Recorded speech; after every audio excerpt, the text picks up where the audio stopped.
गत दिवस श्यामसा medical college के नर्सिंग कॉलेज की छात्रा सरोज पर्ते ने आत्महत्या कर लिया था, जिसका शव तीसरे दिन हॉस्टल के कमरे से बरामद हुआ। परिजनों ने वार्डन पर आरोप लगाया था कि 3 दिन तक उसका गेट बंद रहा और किसी ने जांच पड़ताल तक नहीं की, जबकि प्रतिदिन वार्डन को छात्रों की गिनती अटेंडेंस लेनी होती है। पूरे मामले में लगे आरोप के बाद श्यामसा मेडिकल कॉलेज के डीन ने जांच की बात कही है। बताया जाता है कि नर्स होली का त्योहार मनाने गृहग्राम जाने से भी इनकार किया था और वह अपने कक्ष में थी, जहां उसका शव फांसी के फंदे पर लटकता हुआ मिला। अब देखने वाली बात यह है कि जांच के बाद किस पर कार्रवाई होती है। बच्ची की डेथ हुई है, क्या कैसे करता हुई पूरा बताइए विस्तार से। भैया जी वो बोल रही थी कि पापा हमारे कुछ साल होली में छुट्टी नहीं दे रही मैम, इसलिए हम नहीं आते, आप भी लेने मत आना, इतना बोले थे। जब वो फोन लगा रहे थे तो वो फोन लगा ही नहीं रहा। फिर मैडम को फोन लगाए, उसके वार्डन मैडम जो है उसको, तो उसने बोली कि सारी बच्चियां चले गई हैं, यहाँ कोई बच्ची नहीं है हॉस्टल में, ऐसा बोली। तो हमने कहे फिर ये वो लड़की आई थी, उनके पालकों हमारे साथ में आए थे, उनका नंबर लिए थे, हमने उनके पापा लोगों को नंबर लगाया। उन्होंने बोले कि अरे यार हमारी बच्ची तो आ गई, आपकी बच्ची कैसे नहीं आई।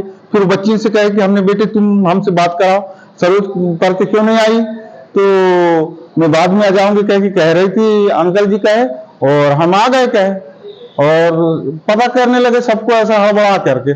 फिर मैडम को फोन लगाया तो मैडम ने बोल दी कि हमारी बेटी नहीं आई, वो तुम्हारी बेटी सब हॉस्टल में एक भी लड़की नहीं, सब चले गई है, कहाँ गई है कहाँ नहीं है, और दोबारा आएगी तो हम रखेंगे भी नहीं ऐसी लड़की को, ऐसा बोल दी उनने।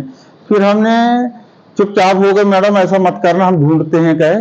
और उसके बाद में फिर दे ढूंढोल मचाए, फिर यहाँ फोन लगाए रिश्तेदारों को, दोस्त भाइयों को, सबको कहीं आई है क्या, नहीं आई। तो फिर हमने फिर मैडम को फिर फोन लगाए, तो उन्होंने उठाई कि नहीं, 3 बार फोन लगाए, फोन ही नहीं उठाई। फिर हम थाने से बोल रहे हैं कह के, मेरे को 6:30 बजे फोन आया, 6 से 7 बजे करीब, कि हम थाने से बोल रहे हैं तुम्हारे, हम खिड़की से देखे अंदर से दरवाजा बंद है, तुम्हारी बेटी सुसाइड करी है, वो सुसाइड केस है और आप आ जाइए। बच्ची क्या नाम है आपके? सरोज पर्ते।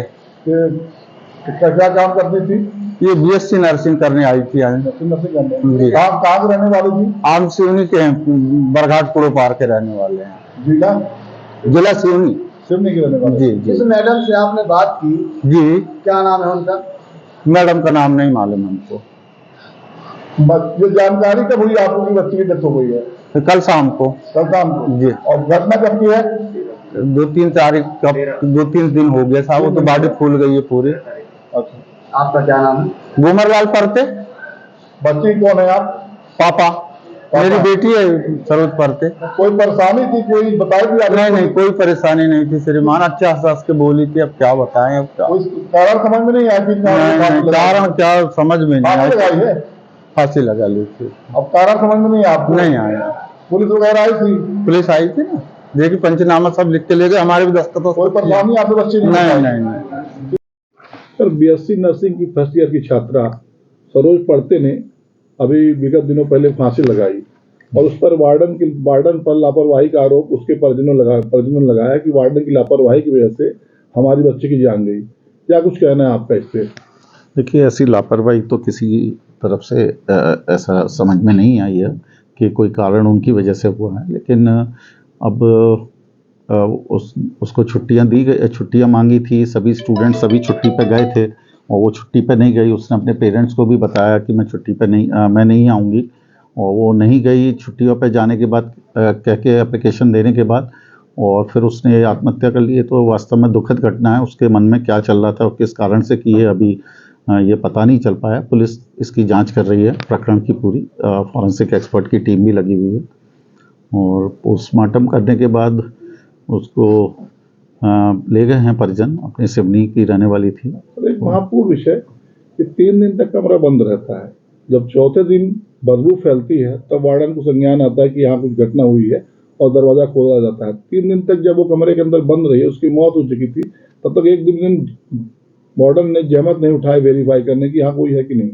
जब मामले ने तूल पकड़ा और बदबू फैली, तब उसके बाद वार्डन मतलब हरकत में आई, इसके पीछे क्या कारण था? हाँ, उसके घर पे भी वो नहीं पहुंची और यहाँ पे भी, और इस तरीके से फिर बाद में पता लगा कि जब खोजबीन की गई कि वो कहाँ है, तब इसका पता लगा। बाकी की और प्रकरण की पूरी हम जांच कर रहे हैं और पूरा पता कर रहे हैं कि एक्चुअल में हुआ क्या है और कैसे क्या हुआ है, उस चीज़ के लिए हम पता करके। अगर आप भी बनाना चाहते हैं अपने सपनों के घर को लाजवाब, तो आज ही पधारें रॉयल प्लाईवुड।